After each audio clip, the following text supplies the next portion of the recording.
So straight away that was something I was very interested in, and we started to make some inquiries as to who might be the owner and what might be the significance of that vehicle. This was absolutely key in the investigation. After 10 days of not finding anything, they needed to find out who this silver Mercedes belonged to. As it happened, the vehicle didn't have any insurance, and so there was a reason to go and stop it and speak to the driver and have a look at the vehicle. After further investigation, police discover that the vehicle is registered to someone living in Manchester. So the owner of the vehicle was somebody called Ming Jiang. Once the vehicle had been identified, it was registered to Ming Jiang, and therefore this triggered for the police to monitor him, make inquiries as to where he lived, inquiries of where he went. There was so much pressure on the police. At this point in the investigation, it was very time sensitive. After 10 days, they really needed to find this person. At this point, the person who committed the crime could have run away, they could have covered up, or they could have very much so committed again. Initial inquiries reveal Ming Jiang lives in Manchester, so Derbyshire Constabulary enlist the help of their colleagues over there. When Greater Manchester Police assisted us, they were able to locate the vehicle, and because it was driven without any insurance, we were able to seize it. And when we seized the vehicle, we were then able to forensically examine it. And what I was looking for in that forensic examination was to find any evidence that might link to the body that we've got and the scene that we'd preserved some days before. The police found a speck of blood in the rear that was the size of a 10p coin. This was a really, really big moment in the investigation. What I would be looking to find out there is a blood spot in the boot of the vehicle the same as the blood that we found at the scene. So the DNA was sent away for comparison. It was the longest 24 hours I can imagine. Eventually it came back, and it came back with the news that we were really hoping for, and that was that the blood in the boot matched the DNA of the blood at the scene. The blood match in the boot of the car puts Ming Jiang at the forefront of the investigation. I felt this was the first time we were getting a breakthrough, and first time we were getting an indication as to what may have taken place here. So as soon as we got the positive information about the DNA hit, it was a case of let's get this person arrested at the earliest opportunity.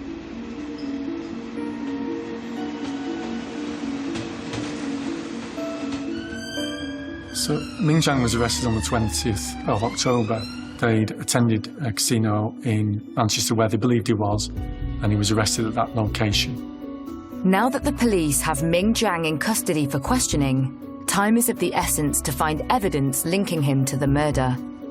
What is also part of the inquiry is to start doing an evidential search around him to understand where he lived, what his movements were, and whether there was any other evidence that we'd be able to glean from his home address. The police searched the home address, and they found bloodstains all over the carpet. There was blood dispersion across all of the walls. They had been painted over, and quite a shoddy clean-up had taken place. It was an extensive clean-up, but there was still blood throughout the flat and in the bathroom. There was traces of blood absolutely everywhere that weren't immediately apparent to the eye. But there were things like the blood had seeped through the laminate flooring. There was blood that was soaked into the cushions on the sofa. There was blood on the walls and on the ceiling. So the scene was a really rich source of evidence for us. The main evidence we got were 2 finger marks in blood. So we got one under a table. The evidence you're really looking for there is the offender's fingerprint in the victim's blood, and getting that in 2 places was very, very critical evidence. At this point, it's absolutely safe for the police to say that the murder took place in this apartment. Days into the investigation of the body in the suitcase found in a Derbyshire village, police have discovered a car linked to the murder and have made an arrest. A forensics team investigated the car. They swabbed the blood. This matched the torso that was found in the suitcase. So at this point, the police were then able to arrest Mr. Ming Jiang. Forensic tests reveal the blood on the torso in the suitcase is a match for the blood in Jiang's flat in Manchester,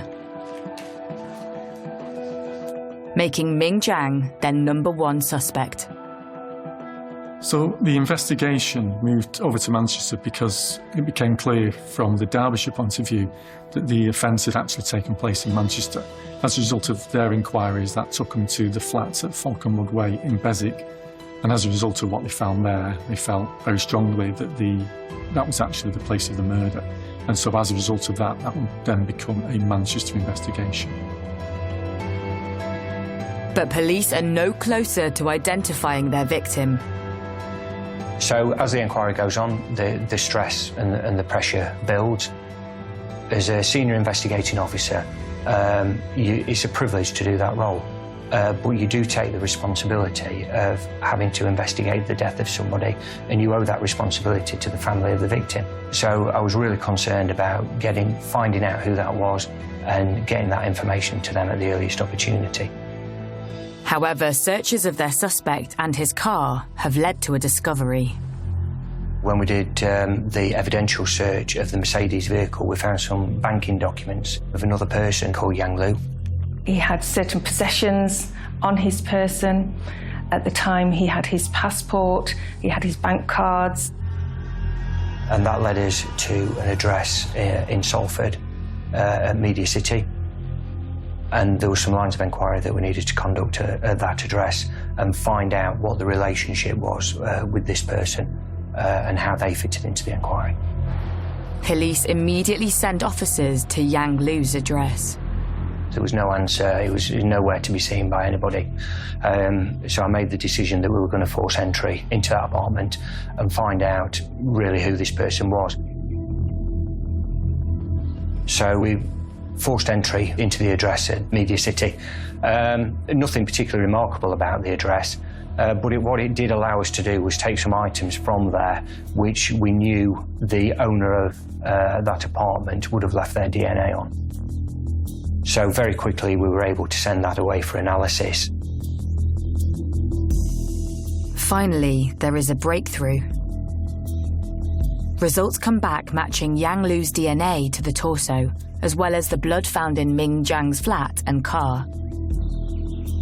Almost 2 weeks after the discovery, police have the name of their victim.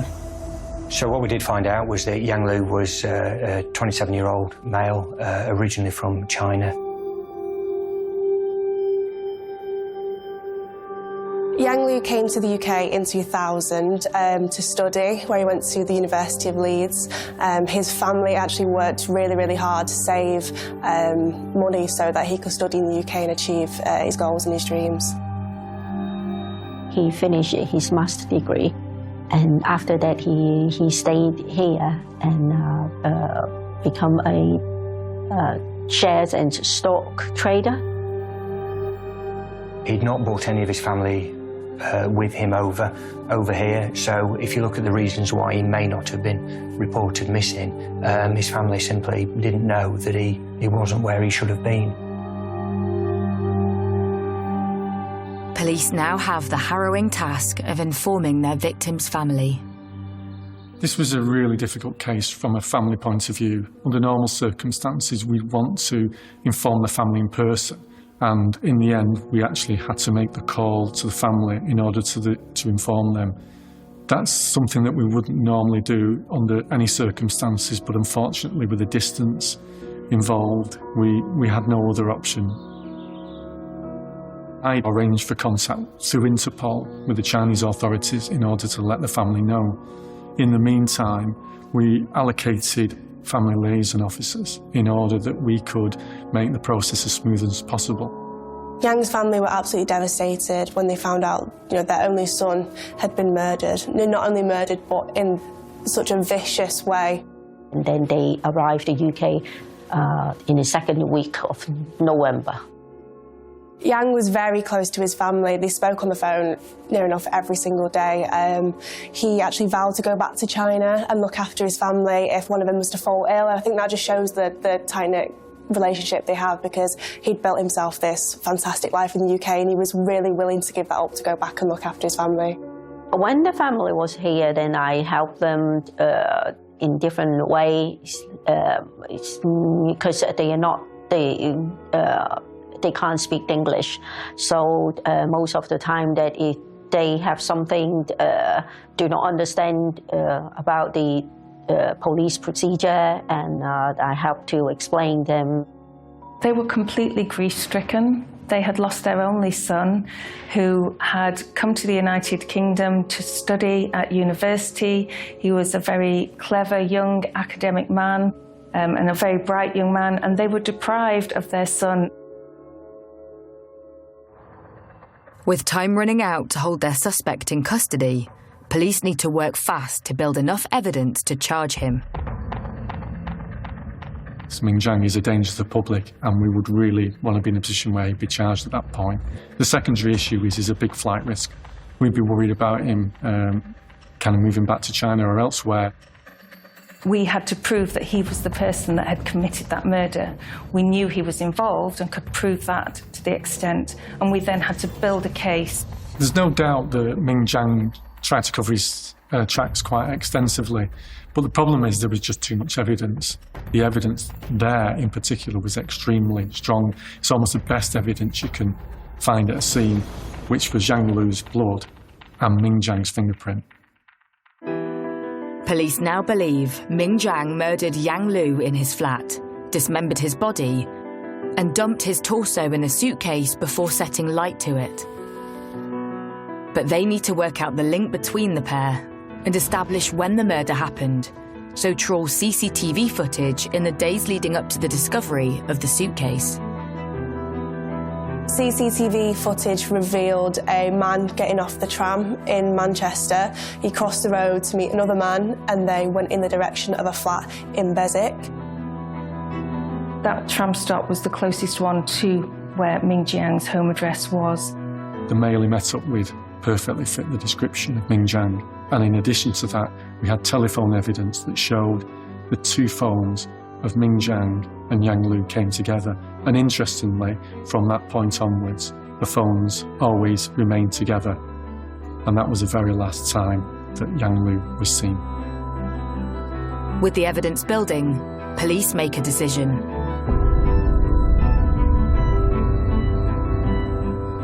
So I authorised one charge of murder. Ming Jiang denies any involvement in the murder, so the police and prosecution need to build a case for trial and establish a motive, meaning they have to delve deeper into the lives of the two men.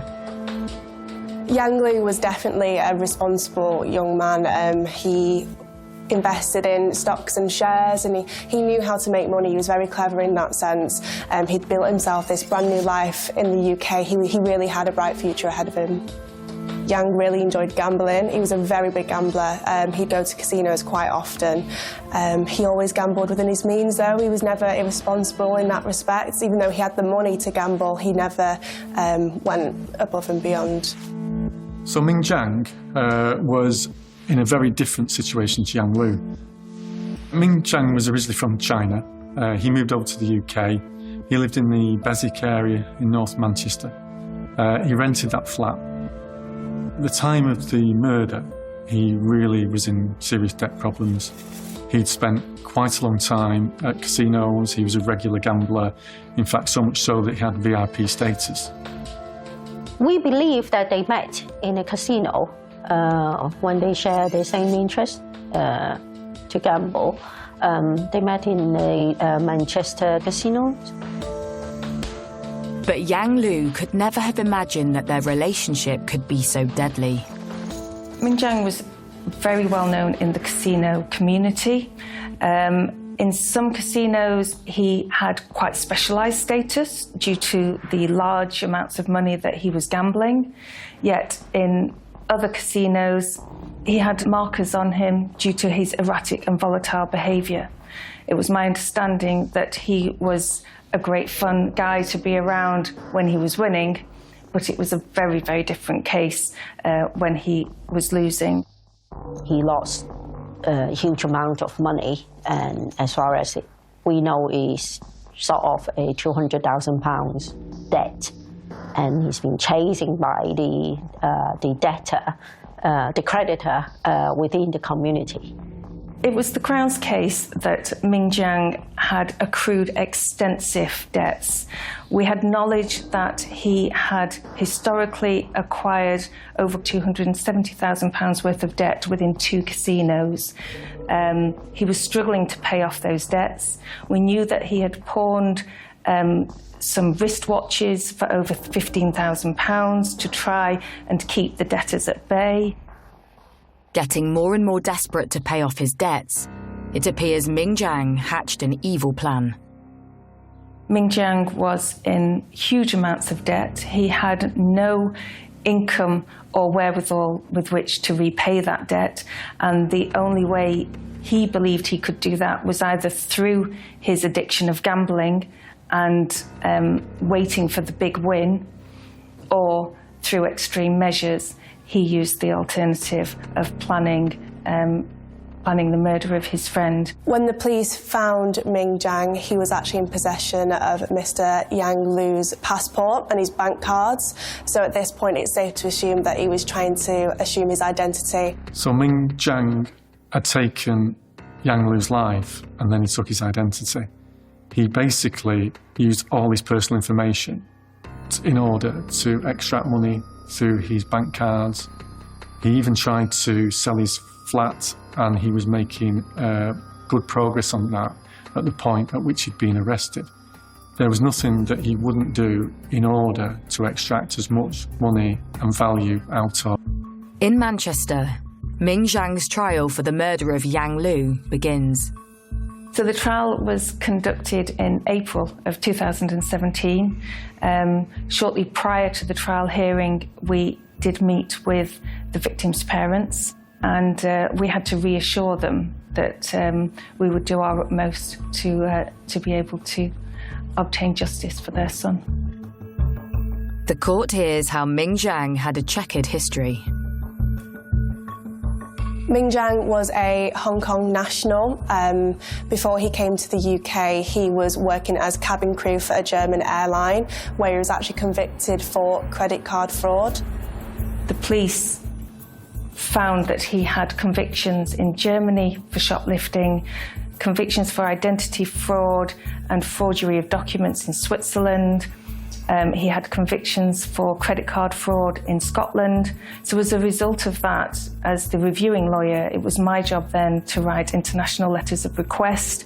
I had to make formal requests to Germany and Switzerland to obtain evidence of those convictions, which we then subsequently at the trial hearing submitted as evidence of bad character. The prosecution believes Ming Jiang was planning to use his experience of identity fraud to build a new life for himself.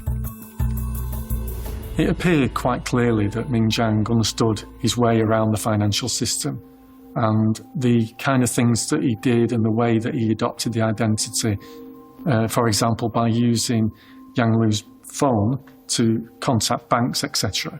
That showed quite a little bit of knowledge of how to basically defraud and use identity theft to his advantage.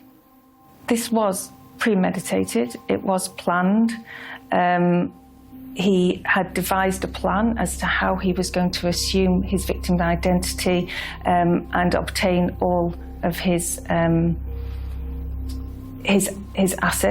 and walk away.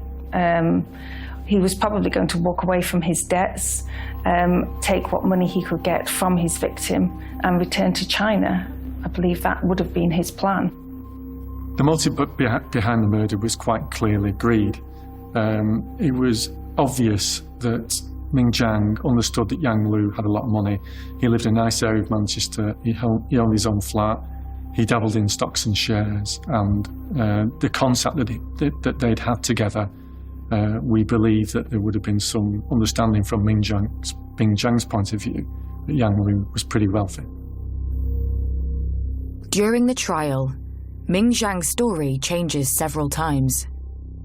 Ming Jiang showed no remorse whatsoever throughout the whole process. He came out with bizarre and incredulous accounts, changing the overall story on a number of occasions. Initially, he claimed that Yang Lu was an escort and that they were in a relationship. There was absolutely no evidence to support that. So he wasn't consistent in his account that he was providing to the police. He did pursue that through to the trial hearing and maintained that it was a different Chinese male called Mr. Wong who had committed the act of murder, and he tried to distance himself by using this fictional character. He later on claimed that there was a kind of third-party gangster-type individual who was involved that Yang Lu owed money to. Again, from an investigation point of view, we were able to show that that simply wasn't the case. Ming Jiang fabricated Mr. Wong, and he gave the phone number to the police. However, when the police checked the record of the phone, and it's found out that the phone number is only created a date before they believed Liu Yong died. So all the explanations that Ming Jiang provided were easily discounted and showed that he was just making things up as he went along. The jury is shown CCTV from the night police believe Yang Lu was murdered, in a bid to prove that Ming Jiang was the last to see him.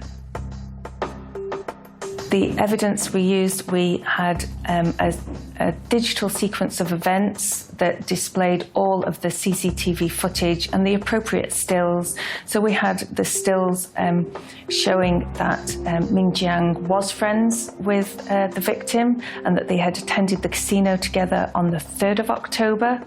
And then subsequently, Ming Jiang had clearly lured him to his flat on the 5th of October, and we had a still digital photo of Yang Lu leaving the Metrolink tram stop at Velo Park, which was the closest one to Ming Jiang's home address. From a CCTV point of view, that was the last point at which Yang Lu had been seen, so that was on the 5th of October. So his movements shortly after the time that we believe that he had killed Yang Lu, he used the bank cards that he'd acquired. He used them at B&Q to purchase cleaning products, paint with which to paint the flat. He went to the petrol station on numerous occasions, and he was seen to be filling one, if not two, containers of petrol, which we then subsequently believe that he used to set the body on fire. Having killed his supposed friend and made attempts to clean the evidence, it appears Ming Jiang goes back to doing what he loves best. In the early hours of the 6th of October, Ming Jiang spent 30 minutes at the casino. He also spent time at the casino after the deposition. So in the early hours of the 10th of October, he spent around 4 hours, and if you can imagine, he literally just taken the torso of the body, he's dumped it up in Tinswhistle, and then he set it on fire, returned back to his flat, and the first thing he does is head to the casino to spend Yang Lu's money and gamble. His actions aren't the actions of what you would expect a normal person to do, and it's a terrible thing to murder somebody, but then to murder somebody and dismember the body and then dump it and set on fire, it's just an incredibly callous act, and it probably speaks a lot about his character. After hearing the evidence, the jury retires to consider its verdict. So the jury in this case sat for 4 weeks, and under normal circumstances, you generally expect around about a day's deliberation per week. So under normal circumstances, it would take 4 days to come to a decision. But in this case, it only took them 4 hours, and that shows you really how overwhelming the evidence was. After weeks of evidence, is a very short period of time. And I believe would demonstrate that they were absolutely sure in a very short space of time that Ming Jiang was guilty of this offence. At the point that they gave their verdict, Ming Jiang was completely emotionless. He showed nothing at all. At that point, he went back into custody and sentencing took place a week later. The judge actually sentenced him in his absence because he refused to come to court. The presiding judge made a point of stating that the starting point for a sentence would be 30 years due to it being solely the sole purpose being for gain, and in this case for money.